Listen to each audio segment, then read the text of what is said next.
Jay? Thank you, Beth.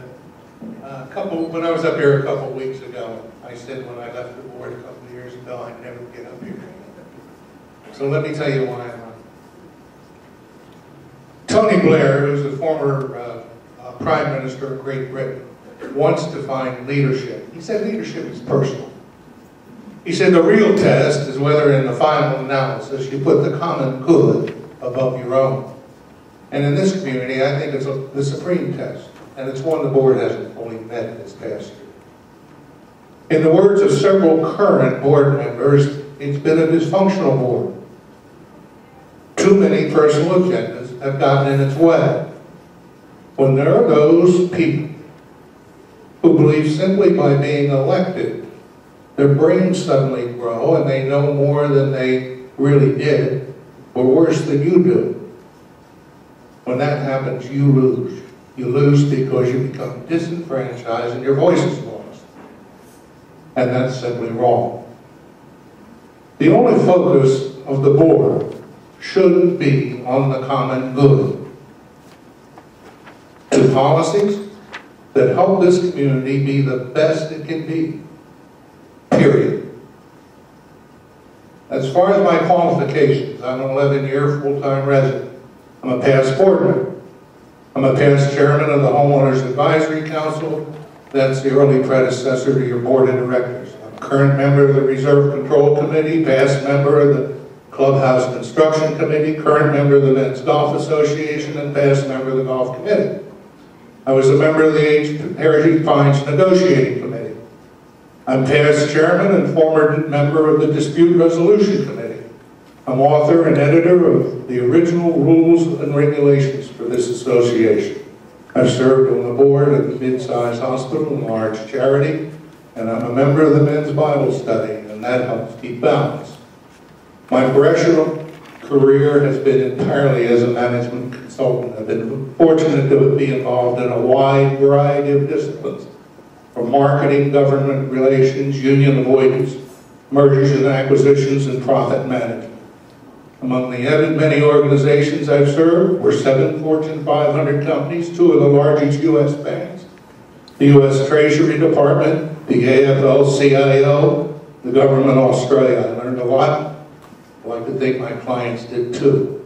And if you think that my philosophy and my background are worthy of your vote, I welcome the privilege of serving. Thank you. Thank you, Jake. Jake, this question is for you. What would be your policy on getting input from residents on major issues? Well, most of you who know me know that I harp on that issue. I think the residents here are bright, very bright. And if they believe their voice is heard, they'll study an issue and ask tough questions and come to intelligent answers. So I want more resident input on some of the issues, in fact, most of the issues that affect this community as a whole and them personally. Does that answer the question? Yes, sir. Thank you. Okay, Jake, the next question is for you, please. If the board of directors should receive training, what type of organization should do the training? An organization that is familiar with board activities.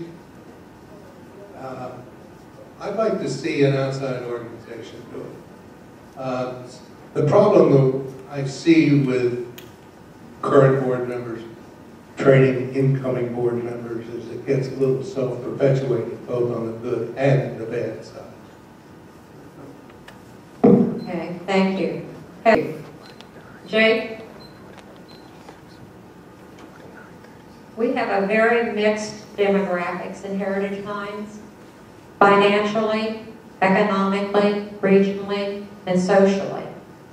How can we best blend these backgrounds into making a better community?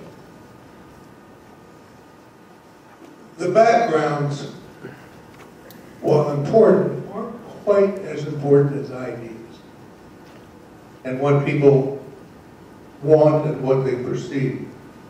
A lot of my career was spent getting people of diverse backgrounds together,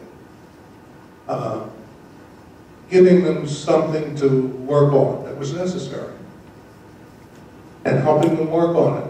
It wasn't a lot of work getting them to work on it when they knew that their word was going to be heard. I've got to believe that this community is the same way. I don't think that that's as big a problem as some others might, given the people having the opportunity to have their voice heard and understood, and to work on the problem together. Thank you, Jay.